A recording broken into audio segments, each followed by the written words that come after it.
Good morning mga tao. So nandito tayo ngayon sa tabing dagat siyempre dahil ito nga yung bangka ko ay hindi pa natapos, malapit na yung mahal na araw. Gusto ng mga kasama ko sa trabaho maligo sa dagat. So siyempre dapat magamit to. Yan mga tao, outing. Nandito kami sa gilid sa tabi ng dagat. Ayan, may inihaw kami.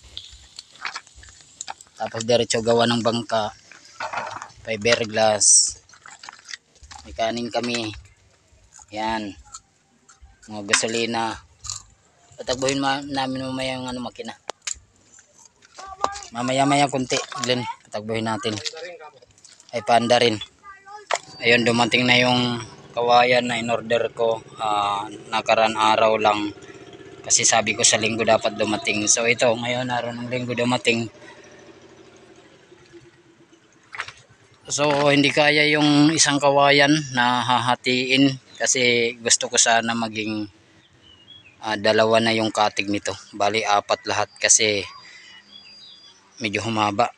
Medyo humaba yung bangka. So hindi kaya yung isang kawayan hahatiin ang iksi na sobra. So kailangan ko na ng apat, dala-dalawa kabila. So yun, nagpakuha ako uli. Gastos talaga, pero okay lang dahil dito ko masaya no? Kung saan tayo masaya doon tayo. So yun, nagpakuha ko uli. So dagdag bayad na naman kasi hindi talaga kaya yung isang waywayan na kawayan na hahatiin para idoble. Kakapusin ang haba, ang sukat ng katig.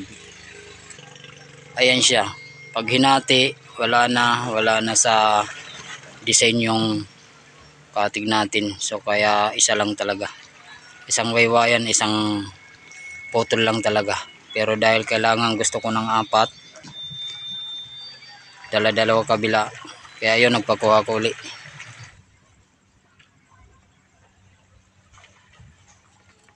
Itom na nga ako.